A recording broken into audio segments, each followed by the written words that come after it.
ரொம்ப அழகா இருக்க போறீங்க. ராசிநாதன் நல்ல பொசிஷன்ல இருக்காரு. வக்ர நிவர்த்தி அடைஞ்சிட்டாரு. சூப்பரா இருக்காரு. உச்சத்த நோக்கி போறாரு. கெத்தா இருக்க போறீங்க. நல்ல வேலை நடக்க போகுது. குடும்பத்துல சுபகாரியங்கள் நடக்கும். தொட்டதெல்லாம் வெற்றியாகும் தனுசுக்கு. வீடு வாங்க போறீங்க, வண்டி வாங்க போறீங்க, வாகனம் வாங்க போறீங்க, கட்டாத வீட கட்டி முடிக்க போறீங்க. 2ஆம் இடத்துக்கு குரு பார்வை. குடும்பம் அமையாத தனுசு ராசிக்காரர்களுக்கு குடும்பம் அமையும். உலகெங்கும் உள்ள ரெட்ரோ ஆன்மீகம் நேயர்களுக்கு வணக்கம். நான் உங்க வித்யா கார்த்திக். தொடர்ந்து ஒவ்வொரு மாதமும் எனக்கு எப்படிலாம் இருக்குன்ற மாரி நெறையா ராசி பலன்கள் பார்த்துக்கிட்டே வரோம். நீங்களும் நெறைய ஆதரவு குடுத்துட்டே வரீங்க. அத தொடர்ந்து இந்த வருடம் 2026வது வருடம் பிறக்கவிருக்கக்கூடிய பராபவ வருட தமிழ் புத்தாண்டு ஒவ்வொரு ராசிக்காரர்களுக்கும் எப்படியெல்லாம் இருக்க போகுது? என்னவெல்லாம் பண்ண போகுது? மாச பலன தாண்டி இந்த வருஷ பலன் ரொம்ப இம்பார்ட்டன்ட்டா, அதுவும் தமிழ் புத்தாண்டு ரொம்ப முக்கியமா அப்படின்னு பார்த்தா 100 விழுக்காடு என்னை பொறுத்தவரைக்கும் ஆமா. நான் ஏற்கனவே சொன்ன மாரி ஆங்கில புத்தாண்டு அப்படின்றதெல்லாம் சும்மா. தமிழ் புத்தாண்டு தான் அக்யூரேட்டா என்ன நடக்க போகுது? உலகம் எப்படி இருக்க போகுது? நமக்கு என்ன மாரியான வாழ்வியல் இருக்க போகுது? ஏன்னா, சூரியனுடைய பெயர்ச்சியை வைத்து தான் நம்ம மாத பலன்கள் கணித்துட்டே வரோம் இல்லையா? அப்ப சூரியனுடைய நகர்வு இந்த 12 மாதங்களுக்கும் 12 இடங்களுக்கு போயிட்டு வர்றது தான் ஒரு புத்தாண்டு முடியக்கூடிய கால அளவு. அப்ப தமிழ் புத்தாண்டின் வழி நம்ம கணிக்கக்கூடிய கணிப்பு அப்படின்றது மினிமம் ஒரு 30லிருந்து 40 விழுக்காடு நமக்கு ஒத்துப்போவதாக இருக்கும். மற்றவை எல்லாம் உங்க சுயஜாதகம் தான் இம்பாக்ட் பண்ண போகுது. அந்த வரிசையில பார்த்தோம்னா, இந்த தடவ பராபவ வருடம் பிறக்க காத்திருக்கிறது. பராபவ வருடம் ஒவ்வொரு ராசிக்காரர்களுக்கும் இந்த பராபவ வருடம் என்னவெல்லாம் குடுக்கப் போகிறது? என்ன காத்திருக்கிறது? எதுல நான் கவனமா இருக்கணும்? இந்த வருஷமாவது நான் நெனச்சதெல்லாம் வாங்கிடுவேனா? இந்த வருஷம் ஏதாவது ஒரு ஸ்பெஷல் மூமெண்ட் இருக்கா? அப்படின்னு பார்த்தோம்னா, எஸ். 1ஆ 2ஆ அப்படின்ற மாரி ஒரு 3 ஸ்பெஷல் மூமெண்ட் இந்த வருடம் உங்களுக்குன்னு காத்துட்டு இருக்கிறது. ஆமா. எப்பயுமே நம்ம எல்லாத்தையும் விட்டுட்டு இந்த சனி பெயர்ச்சி, குரு பெயர்ச்சி, ராகு கேது பெயர்ச்சி இதுகள் வரும்போது மட்டும் ஓரளவுக்கு ரொம்ப ஆர்வத்தோடையும், ரொம்ப ஈகரா நம்ம ராசி பலன் பார்ப்போம். ஏன் அப்டின்னா, அதெல்லாம் வருட கிரகங்கள்னு சொல்லக்கூடிய அமைப்பு. ஒரு வருடத்திற்கு மேலாக ஒரு இடத்துல இருந்து கொண்டு மனிதனுடைய வாழ்வியலை இயக்கக்கூடிய ஒரு காரணியாக அமையப்பெற்றவை தான் இந்த வருடக்கோள்கள். இந்த வருடக்கோள்களுடைய பெயர்ச்சி அப்படின்றது, அந்த வருடம் அவர்களுக்கான வாழ்வில் ஏதோ ஒரு நல்லவையோ, இல்ல ஏதோ ஒரு மைனஸையோ இண்டிகேட் பண்ணிட்டுருக்கு, பண்ணுது அப்படின்றது தான் உண்ம.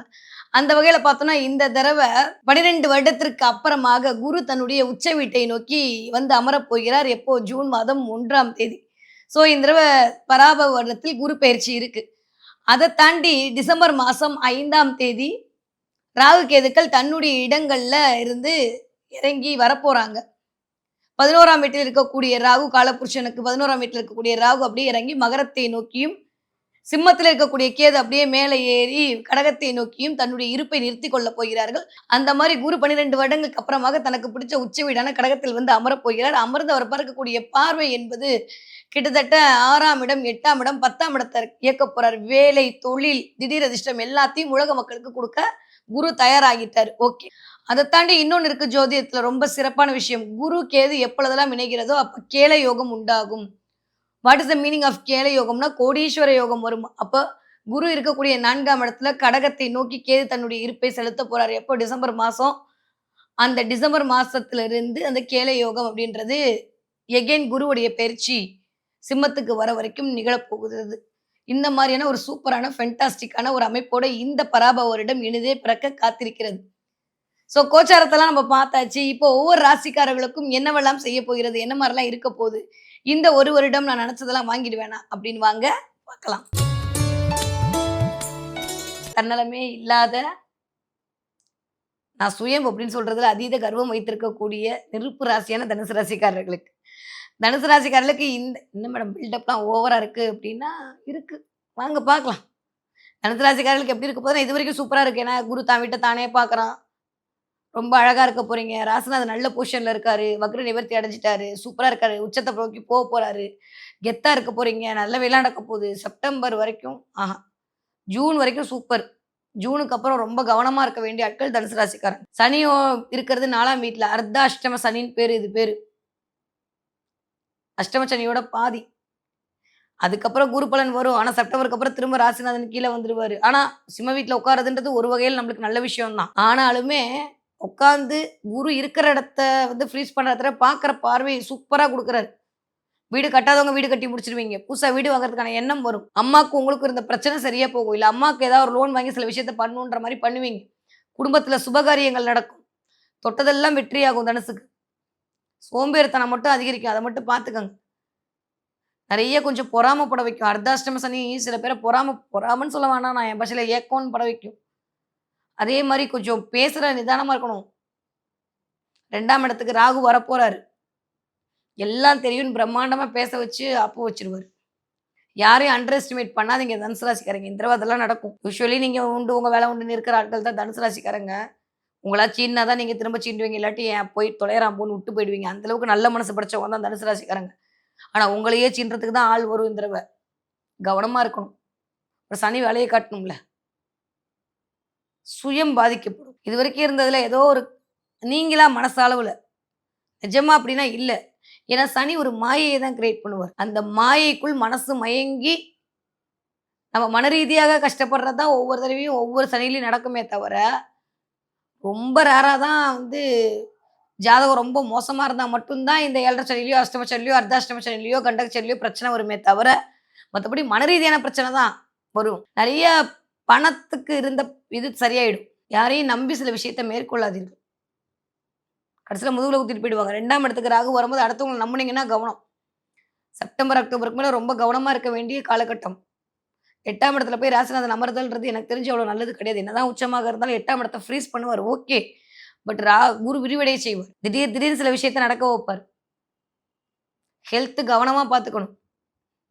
ஆரோக்கிய பிரச்சனை வரும். மரபு ரீதியாக சுகர் பிரச்சனை வரும். இதுவரைக்கும் வராதவங்களுக்கு சுகர் எட்டிப்பாக்கும். முட்டி வலி, கால் வலி, தலைவலி இது மட்டும் தான் இந்த தடவ தனுசுக்கு. மத்த எல்லாம் நல்லா இருக்க போகுது. வீடு வாங்க போறீங்க, வண்டி வாங்க போறீங்க, வாகனம் வாங்க போறீங்க, கட்டாத வீட கட்டி முடிக்க போறீங்க. உங்க திறமைய வெளிப்படுத்த போறீங்க. 4 பேர கூப்பிட்டு நல்லது பண்ண போறீங்க. மனரீதியாக கொஞ்சம் கவலைப்படுவீங்களே தவிர, ஆனா தயவு செஞ்சு நான் கெஞ்சி கேட்கிறேன், காசிப் பேசாதீங்க. 8ஆம் இடம் காசிப் பேச வைக்கும். காசிப் பேசாதீங்க. நான் பார்த்து வளர்த்தேன், நான் பார்த்து செஞ்சேன். ஏதாவது சொன்னீங்கன்னா, அது மூலமாக அவஸ்தைய சந்திப்பீங்க. அடுத்தவர்களுக்கு அட்வைஸ் பண்ணாதீங்க. அது தேவையில்லாத வீண் விரயத்தில கொண்டு போய் விடும். உங்ககிட்ட அட்வைஸ் கேட்டு அவன் உங்கள பார்த்து காப்பி அடிச்சுட்டு போயிடுவான். அதனால கொஞ்சம் கவனமா இருங்க. யார பத்தி யார்கிட்டயும் ரொம்ப பேசாதீங்க. உங்களுடைய மதிப்ப நீங்களே கெடுத்துப்பீங்க இந்த தடவ. 8ஆம் இடம் அசிங்க அவமானம் தான். அங்க போய் ராசிநாதன் அமர்றாரு. அது உச்சமாகி அமர்றாரு. கவனம். நெருப்புனா வாய் வந்துராது. நல்லது நடக்காம போச்சுன்னா பரவால்ல. நீங்க என்ன திட்டுவீங்க அவ்வளோதான். அது உங்களுக்கும் எனக்கும் முடிஞ்சு போகும். ஆனா நான் சொல்லி ஒரு வேளை ஏதோ ஒண்ணு நீங்க குறைச்சுக்கிட்டு அது உங்களுக்கு நல்லதாயிடுச்சுன்னா அதுதானே சந்தோஷம்.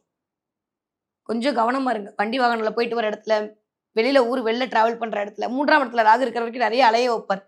அலைச்சல குடுப்பாரு. கம்யூனிகேஷன வளர்ப்பாரு. வளர்த்துக்குன்ற எண்ணத்த உருவாக்குவாரு. வீட்டுக்குள்ளேயே உட்காந்துருக்கவங்க நெறைய போவீங்க. வெளியில போவீங்க. கோர்ட்டு, கேஸு அதெல்லாம் நிக்கும். அதுவும் செப்டம்பருக்கு அப்புறம் 2ஆம் இடத்துல ராகு வந்ததுன்னா, குடும்பத்துக்குள் வேற இதுவரைக்கும் மறுதிருமணத்துக்கு வெயிட் பண்றவங்களுக்கு மறுதிருமணம் நடக்கும். 2ஆம் குழந்தை பிறக்கும். ஆசைய தூண்டுவான் ராகு. பணத்து ரீதியாக, குடும்ப ரீதியாக. அப்ப அதெல்லாம் சரிப்பட்டு வரும். ஸோ பிரச்சனைலாம் ஒண்ணும் இல்ல. நல்லா தான் இருக்கு. முயற்சியெல்லாம் பிரம்மாண்டமா பண்ணணும்னு தோணிக்கிட்டே இருக்கும்.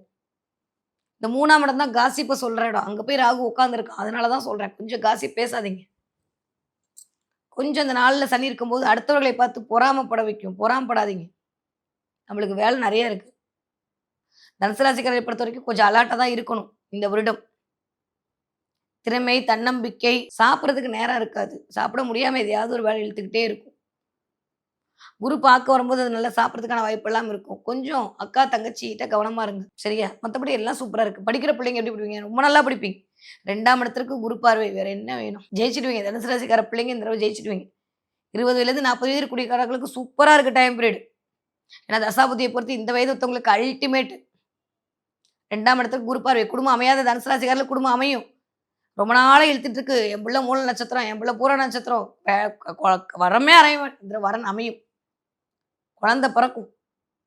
மூல நட்சத்திரக்கார பையங்களுக்கு இந்த தடவ புத்திரன் பிறப்பான். பையன் பிறக்கும். வாய்ப்புகள் ரொம்ப நாளா இருக்கு.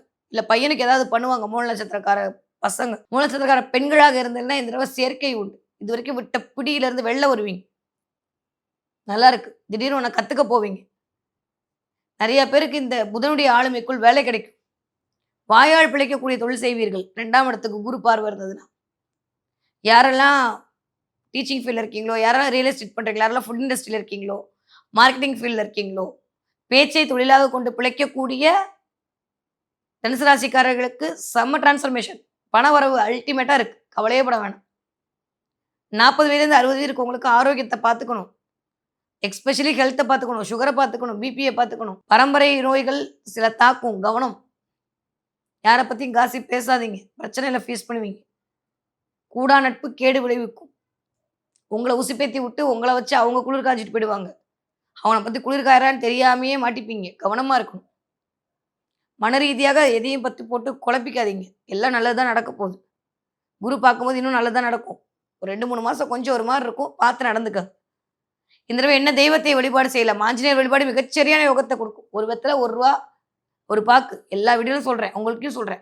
செஞ்சு பாருங்க. கைமேல் பலன் கிடைக்கும். 13 நாள் தொடர்ந்து ஆஞ்சநேயர வழிபாட்டு பண்ணிட்டு வர 1 மாசம் பண்ணுங்க. திரும்ப கொஞ்சம் கேப் விடுங்க. ரொம்ப பிரச்சனை ஆச்சுன்னா 2 மாசத்துக்கு அப்புறம் திரும்ப இத கன்டின்யூ பண்ணுங்க. ஆஞ்சநேயர் அருளால் நெறைய ஞானமும், தைரியமும், வீரியமும், விஜயமும், வெற்றியும் கிடைக்கக்கூடிய ஆண்டாக தனுசு ராசிக்காரர்களுக்கு இந்த பராபவ வருடம் இனிதே மலர காத்திருக்கிறது.